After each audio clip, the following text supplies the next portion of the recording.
She said, "I need a break to find myself." I replied, "Take all the time you need." Then I changed the Netflix password and removed her from my health insurance. She found herself back at my door in 72 hours. I, 29 male, am sitting here with a beer, still processing what just went down.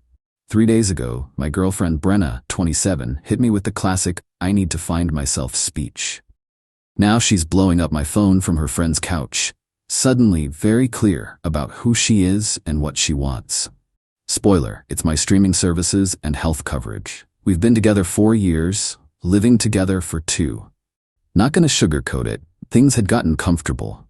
Maybe too comfortable. We had our routines, our shows, our regular takeout nights, but I thought we were solid, building something real. Then Monday happened. I came home from work, she's sitting on the couch with this whole practice speech ready, the highlights. I feel like I've lost myself in this relationship. I don't even know who I am anymore, outside of us. I need space to reconnect with me. Are you breaking up with me? No, go. I just need a break. Some time to figure things out. Maybe stay with Destiny for a while. Do some soul searching. We can still be together, just with space. How long are we talking? I don't know. However long it takes, you can't put a timeline on personal growth, babe. The babe at the end really sealed it. She'd already packed a bag, had this whole thing planned out, even left me a list of household things to remember, like I'm some helpless child who can't operate a dishwasher. Here's where it gets interesting. See, Brenna works part-time at a yoga studio, makes maybe $1,200 a month, no benefits. I work in IT, decent salary, full benefits package. Over the years, I've added her to everything. My health insurance, extra $280 a month, dental, vision, Netflix, Hulu, Disney+, HBO Max, Spotify family plan, even my Costco membership. Her phone, on my family plan. Her car insurance, bundled with mine for the discount. She moved out Monday night. Tuesday morning, I'm sitting there with my coffee and it hits me. She wants to find herself? Cool. But she can find herself without my passwords. Started with the streaming services. Changed every single password. Netflix was first. We were halfway through 3 different series. Hulu, Disney+, HBO, Spotify, all got the treatment. Then I logged into my benefits portal at work. Open enrollment had just ended, but HR confirmed I had a qualifying life event since my domestic partner moved out. Removed her from health, dental, and vision. Effective immediately. The phone plan, called them up, explained she moved out, needed her line transferred to her own account. They said she'd need to contact them to set it up within 30 days or the number gets released. Her car insurance renewal was coming up next week. Called State Farm, removed her from the policy. Saved myself $89 a month right there. The Costco membership was petty, I'll admit. Reported my card lost, got a new one. Her card? Now useless. Tuesday night I get a text. Brenna, hey, Netflix is being weird. Says password changed? Me, yeah, changed all my passwords. Security update. Can you send me the new one? You said you needed to find yourself. I figured that included finding your own streaming services. Radio silence. Wednesday morning, 7 a.m., she tries to pick up her anxiety medication. Pharmacy tells her insurance was declined. Cue the phone call. What did you do to my insurance? Your insurance? That's my employee benefit. You moved out to find yourself, remember? You can't just remove me. I have prescriptions. I have a dentist appointment next week. Me, you literally moved out. Said you needed space. I'm giving you all the space. This is different. This is healthcare. This is $280 a month I was paying to subsidize your journey of self-discovery. Feel free to check the marketplace. Open enrollment just started. She hung up on me. But the best part? Wednesday afternoon, her phone stops working. She'd burned through her data in 2 days without Wi-Fi, and when the billing cycle tried to renew, surprise, no longer on my account. Wednesday night, 11 p.m. Bang, bang, bang on my door. There she is, looking frazzled, holding her dead phone. I can't do this. I want to come home. You've been gone 72 hours. I found myself, okay? I found that I need our life together. You mean you found out that finding yourself costs about $600 a month between insurance, phone, and streaming? That's not, I just realized I was being impulsive. Can I come in? No, and I closed the door. Now she's staying with her friend Destiny, who apparently isn't thrilled about the extended houseguest situation. Brenna's been borrowing Destiny's phone to blow up my socials, my email, everything. Messages range from, "I made a mistake," to "You're being financially abusive," to "We can work this out." The thing is, I'm not even angry anymore.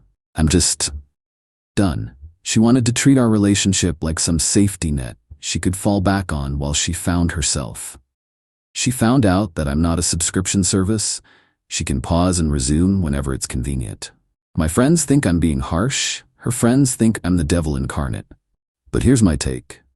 She wanted space. I gave her space. She wanted to find herself. She's finding out exactly who she is. Someone who can't afford her lifestyle without a partner supplementing it. Am I the AH for pulling the financial rug out from under her journey of self-discovery? Update 1. Well, the entitlement has reached new heights. Grab your popcorn, folks. Thursday morning, I woke up to 62 emails. 62.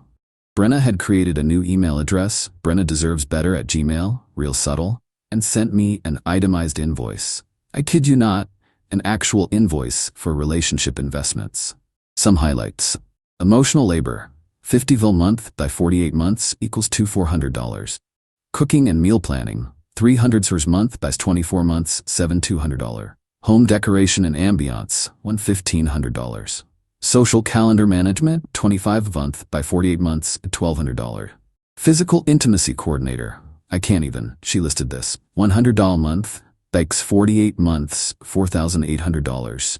Total, $16,600. Her email said I had 48 hours to pay, or she'd take me to small claims court for wage theft since she was an unpaid domestic worker in our relationship. I laughed so hard, I nearly spit out my coffee. Forwarded the whole thing to my buddy who's a lawyer. His response? Frame this. It's art. But wait, it gets better. Thursday afternoon, I get a call from my landlord. Apparently, someone called claiming to be my wife, saying I was holding her belongings hostage and she needed emergency access to the apartment. Landlord knew I wasn't married, told them to pound sand. Guess who suddenly remembered she had critical items in the apartment? Friday morning was the guerrilla warfare phase. She started contacting my family. My mom calls. "Mom, Brenna says you changed the locks?" Me, didn't need to. "She moved out, Mom, voluntarily." "She says you're being cruel. That poor girl is crying." Me, "She wanted space to find herself. I'm respecting her wishes. But honey, she has nowhere to go. She literally planned this, packed her bags, moved in with Destiny." My mom went quiet. Then, "So she left you and now wants the benefits of dating you without actually dating you?" Bingo. "Mom, change your Amazon password too. I taught you better than this." God, I love that woman. And yes, I immediately changed my Amazon password. She'd already ordered $300 worth of self-care products. Canceled the orders. Friday night brought the flying monkeys. Her whole friend group started a coordinated attack. Destiny, Aubrey, and McKenna all hitting me with variations of, "She's having a mental health crisis. You're triggering her anxiety. A real man would support her journey. You're financially controlling." My response to all of them? She's an adult who made an adult decision. Adults face consequences. McKenna actually tried to argue that I was common law married to Brenna and owed her alimony, in a state that doesn't recognize common law marriage, after 4 years of dating. The confidence was almost admirable. But Saturday was when Brenna went nuclear. I woke up to find my car gone. Just gone. Panicked for about 30 seconds until I remembered. Brenna has a spare key. Called the cops, reported it stolen. They found it 2 hours later at a dealership. She'd tried to trade in my car. Told them she was my wife, getting a divorce, and it was basically hers anyway. The dealership was horrified when the cops showed up. Brenna tried to play it off as a misunderstanding. Cops weren't buying it. She got charged with attempted grand theft auto and fraud. I had to go pick up my car, and the manager was so apologetic he gave me a free detail service. Destiny finally kicked her out Saturday night. Apparently, Brenna had been eating all her food, using her streaming services, and then had the audacity to ask Destiny to cover her phone bill just temporarily. The final straw? Brenna tried to bring some random Tinder date back to Destiny's place for her self-discovery journey. So where is she now? Living with her parents. In their basement. The same parents she said were toxic and didn't understand her growth. Her mom reached out to me on Facebook. "I'm sorry, sweetie. We told her moving out was stupid. You're a good boy." She made her bed. Even her own mother is done with her BS. The criminal charges are still pending. My lawyer buddy says the attempted car theft is serious enough that she'll probably get probation and have to pay restitution. The fraud charge might get dropped if she takes a plea deal. Meanwhile, I'm living my best life. Started using that $600 a month I'm saving on myself. Joined a nice gym, upgraded my gaming setup, and honestly, the peace and quiet is amazing. No more "where should we eat" debates that take 2 hours. No more watching reality TV shows I hate. No more pretending to care about crystal healing or whatever MLM scheme she was falling for that week. The best part, she still hasn't found herself. But she did find out that self-discovery requires self-funding. Update 2. Remember when I said she went nuclear? That was just the warm-up, apparently. So Brenna's been at her parents' place, and based on what I've heard through the grapevine, it's been a disaster. Her dad made her get a full-time job at Target. She's working 40 hours a week, and her parents are charging her $500 rent. The woman who needed to find herself found herself in a red vest asking people if they want to save 5% with a red card. But she wasn't done with me. Oh no, not by a long shot. Last Monday, I get a notification from my credit monitoring. Someone tried to open a Victoria's Secret credit card in my name, then a Best Buy card, then a Capital One card. 3 hard inquiries in one day. I immediately froze my credit and filed a fraud report. Guess whose parents? Basement computer showed the IP address for all 3 applications. Tuesday, she escalated, posted on social media that I was abusive, controlling, and had baby-trapped her. Baby-trapped. We don't have kids, never even had a pregnancy scare. But she posted this whole sob story about how I forced her to give up her dreams of motherhood and was keeping her from her child. The comments were wild. Half the people were offering support for her non-existent baby. The other half were like, "Wait, you don't have kids?" She dirty deleted the post after 2 hours, but not before I screenshot everything. Wednesday was restraining order day. Yep, she tried to file one against me, claimed I was harassing her, stalking her, and making her feel unsafe. The judge asked for evidence. She presented a text where I said no to letting her back in, an email where I declined her invoice, a screenshot of my Netflix account showing I was watching shows we used to watch together. Apparently this was psychological torture. The judge literally laughed. Case dismissed. Then my lawyer filed for an actual restraining order against her for the identity theft, the car situation, and ongoing harassment. That one got approved. Thursday, she found a new angle. Remembered she had convinced me to put her as my emergency contact at work 2 years ago. Called my HR department claiming I was having a mental health crisis and needed immediate leave. HR called me, confused, because I was literally in the office, clearly fine, in the middle of a presentation. That got her a cease and desist letter from my company's legal department. Friday was when her parents reached their limit.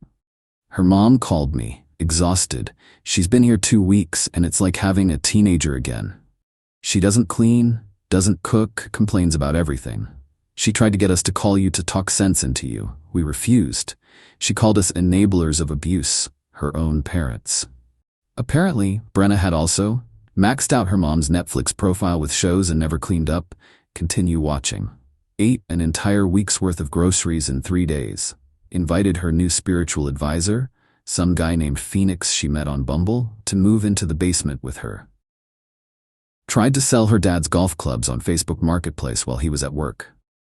They gave her 30 days to move out. But the pinnacle, the absolute peak of this disaster, came Sunday night. She somehow convinced McKenna to drive her past my apartment complex just to see if he's okay. They saw my car in its usual spot. Then Brenna noticed something that sent her into a spiral. There was another car parked in the visitor spot. A nice Mazda with a yoga studio sticker. It was my neighbor's girlfriend's car. But Brenna didn't know that. She lost it. Started filming herself crying in McKenna's car, talking about how I'd already replaced her and was probably with someone younger and prettier, and how men are all the same. Posted it to her Instagram story with some Taylor Swift breakup song. Then she did something monumentally stupid.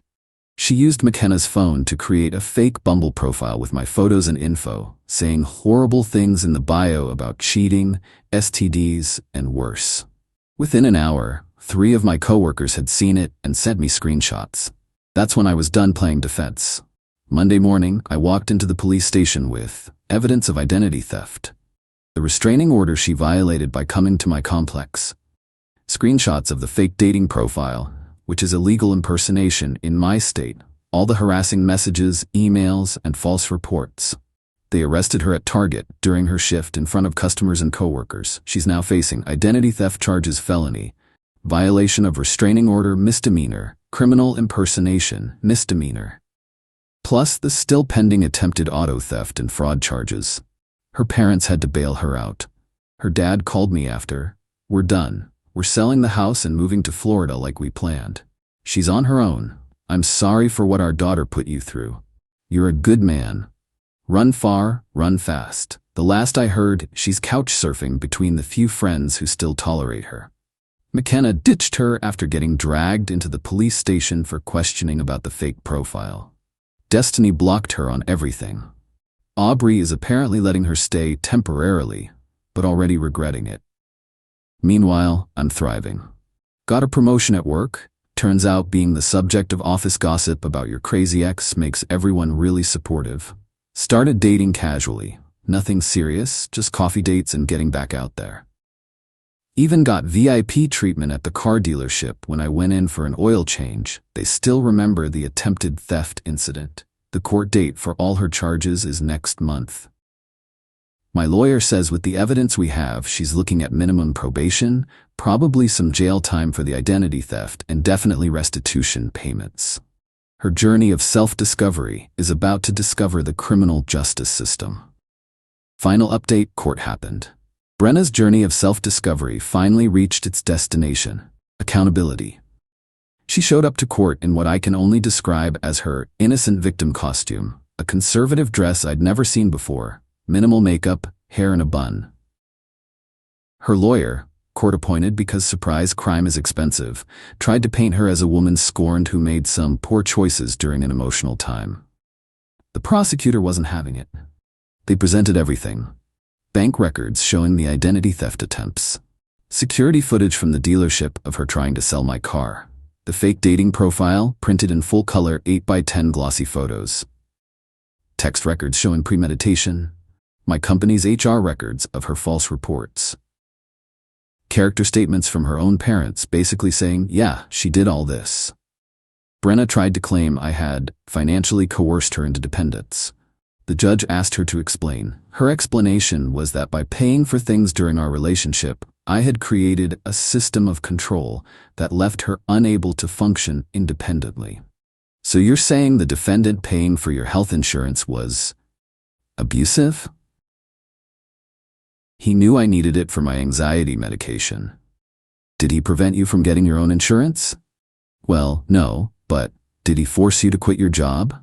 No, but the yoga studio doesn't offer benefits. Judge, so you chose a job without benefits and he chose to add you to his. Then you chose to leave the relationship and he chose to stop paying for your benefits. Where exactly is the crime? She actually tried to argue that streaming services were basic human rights in modern society. The judge had to take a recess because the court reporter was trying not to laugh. The verdict: identity theft, guilty. 2 years probation, $5,000 fine. Criminal impersonation, guilty. 6 months probation concurrent, $1,000 fine. Attempted auto theft, pled down to attempted fraud. 1 year probation concurrent, $2,500 fine. Restraining order violation, guilty. 30 days jail suspended, 200 hours community service. Total, 2 years probation, $8,500 in fines, 200 hours community service, and she has to pay me $3,000 in restitution for legal fees, plus court costs. Plus her own legal fees once she gets a bill from her lawyer. Court appointed doesn't mean free. But here's where it gets beautifully poetic. Remember how she works at Target? Worked, past tense. They fired her after the arrest. She applied for unemployment. Denied, terminated for cause. She tried to get her job at the yoga studio back. They'd already filled her position and weren't interested in the drama she'd bring. Her parents sold their house and moved to Florida as promised, left her a check for $1,000 and a note saying, "This is the last money you'll ever get from us. Use it wisely." She used it for a week at an Airbnb and then was broke again. Current status: she's working at a call center, making $15 per hour, living with 4 roommates in a sketchy part of town, and taking the bus because she can't afford a car. Her Instagram went from wellness influencer aesthetic to completely private after people kept commenting, "Aren't you the girl who tried to steal her ex's car?" on her posts. The best part? About a week after court, I get a text from an unknown number. "Hey, this is Phoenix. I was dating Brenna. Did she really try to steal your car?" Me: "Who's this?" Phoenix: "The spiritual advisor she was seeing. She told me you were abusive and controlling, but my buddy just showed me the court records online." Turns out, she'd been telling this dude I was dangerous and he needed to protect her from me. He was planning to confront me until he did 5 minutes of research and found the arrest records, the court case, everything. He dumped her via text and blocked her. Last week, I ran into Destiny at a coffee shop. We actually had a good laugh about everything. She told me Brenna had recently reached out trying to reconnect, saying she'd grown from the experience and wanted to repair broken friendships. Destiny's response: "I'd rather be friends with your ex-boyfriend. At least he just wanted you gone, not imprisoned." As for me, life is good, really good. I'm in therapy, genuinely helpful, not because I needed to heal from this circus, but because why not invest in myself? Dating a woman who has her own Netflix account. The bar is high, folks, and I actually got a partial refund from my insurance company for overpaying for coverage for the months Brenna was on my plan, but not living with me.